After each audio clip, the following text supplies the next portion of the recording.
नमस्ते, नमस्कार, जय हिंद, भारत माता की जय। मैं सत्यम ठाकुर स्वागत करता हूँ आप लोगों को दरोगा अड्डा पे। और यह बौद्ध धर्म का तीसरा पार्ट जो सबसे लास्ट है, सबसे अंतिम था, छोटा सा वीडियो होगा। मैंने इससे 2 पार्ट ऑलरेडी प्लेलिस्ट में पड़ा हुआ है, आप जाकर देख सकते हैं। पिछले वीडियो में मैंने बताया था, तो इसका 2 वीडियो और है, उसको आप जाकर देखें। और बौद्ध धर्म का यह लास्ट सेशन था जिसमें हमने बताया आपको, बताएंगे हम, जिसमें कि बौद्ध साहित्य के बारे में चर्चा करेंगे, बौद्धों का जो पुस्तक है उसके बारे में चर्चा करेंगे। बस इसी के लिए वीडियो है। उसमें मैंने इसको नहीं डाला था क्योंकि काफ़ी ज़्यादा बड़ा हो जाता वीडियो, इसी के लिए मैंने नहीं डाला था। वीडियो को शेयर, लाइक, सब्सक्राइब जरूर करें। और BPSC, PT, Bihar SI, UPSI, SSC, railway, कोई भी ऑब्जेक्टिव एग्जाम जिसमें जीके के प्रश्न पूछे जाते हैं, हमारे सेशन से आपको देखने को मिलेंगे। ठीक है, तो चलिए हम बिना समय गवाए हुए बता दें आपको कि बौद्ध साहित्य, अगर बौद्ध साहित्य की बात करें तो सबसे इम्पॉर्टेंट अगर बात करें तो वह था त्रिपिटक, जो कि पाली भाषा में लिखा हुआ था। त्रिपिटक पाली भाषा में था। ठीक है, 3 वो किताब, त्रिपिटक माने 3 वो किताब, और वो कौन भाषा में? पाली भाषा में। सबसे इम्पॉर्टेंट अगर हम बात करें पुस्तकार साहित्य का तो बौद्ध साहित्य का। ठीक है, सबसे पहला है सूत पिटक। ठीक है, सूत पिटक। तो सूत पिटक में क्या किया गया है कि गौतम बुद्ध जितना उपदेश दिए हैं ना, जितना अपना ज्ञान का वो किए हैं, ज्ञान के बारे में लोगों को बताए हैं, उसका संग्रह किया गया है। इसमें उपदेशों का संग्रह है। सबसे पहला उपदेश कहाँ दिया था इन्होंने? आप हमको कमेंट करके बताइए। ठीक है, सबसे पहला उपदेश कहाँ दिया था? तो सूत पिटक जो है इसमें उपदेशों का संग्रह है। क्लियर। दूसरा है विनय पिटक। इसमें जो है संघ के नियम का संग्रह है। मतलब जो भी संघ होता था, बौद्ध संघ लगता था, उस संघ में शामिल होने के लिए कौन कौन से नियम चाहिए, बौद्ध संघ में शामिल होने के लिए जितने सारे नियम था, वह नियम का संग्रह विनय पिटक में दिया गया है। और तीसरा अभिधम्म पिटक है। इसमें बुद्ध एक महात्मा ही नहीं, विद्वान ही नहीं, सत्य का परछाई ही नहीं, साथ ही साथ वह एक दार्शनिक विचारधारा के लोगों में से एक थे। तो अभिधम्म पिटक में बुद्ध का जो दार्शनिक विचारधारा है उसका भी संग्रह इसमें किया गया है। इसको याद रखेंगे। ठीक है, देखिए, जातक कथा एक पुस्तक है, साहित्य है, जिसमें बुद्ध का पुनर्जन्म का कहानी वर्णित है। जातक कथा में बुद्ध के पुनर्जन्म का कहानी, जातक कथा में बुद्ध का पुनर्जन्म की कहानी वर्णित है। किसमें? जातक कथा में।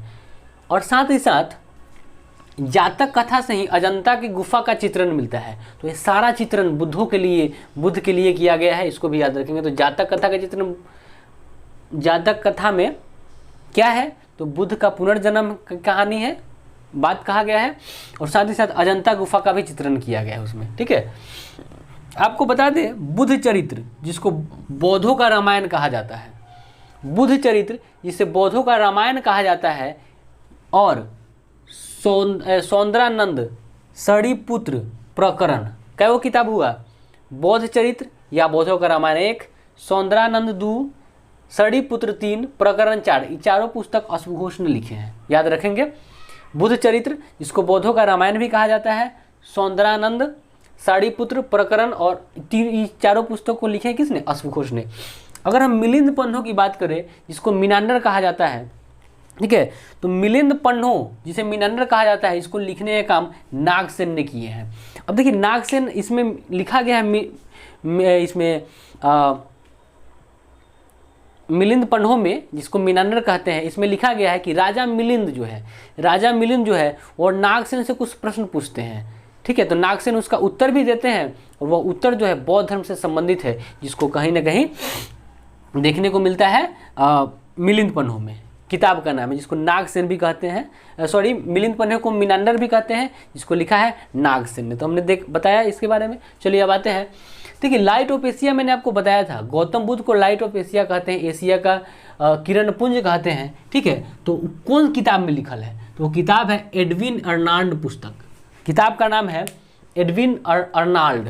एडविन अर्नाल्ड जो किताब है उसमें light of Asia Mahatma Buddha को कहा गया है, वो वर्णन किया गया है। ठीक है, साथ ही साथ बौद्ध धर्म का जो पूजा स्थल होता था ना, बौद्धों का जो पूजा स्थल होता था, उस पूजा स्थल को हम कहते थे चैत्य।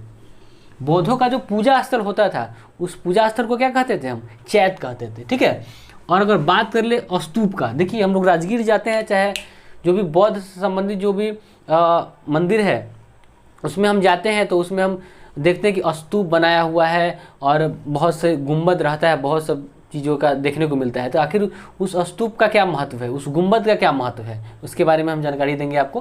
देखिए, स्तूप जो है ना, मूल रूप से अगर हम बात कर ले तो बौद्ध धर्म और उसके जो अनुयायी हैं उनका जो अवशेष है वो उस गुंबद में इकट्ठित किया गया है। तो मूल रूप से आप समझ लेंगे कि गुंबद स्तूप में जो है बौद्ध अनुयायियों का अवशेष जो है वह रखा गया है। ठीक है, साथ ही साथ गुंबद में जो अवशेष रखा गया है, उस गुंबद में जो अवशेष रखा गया है उसको हर्मिका कहते हैं। इसको याद रखेंगे, गुंबद में जो अवशेष रखा गया उसको हर्मिका कहते हैं।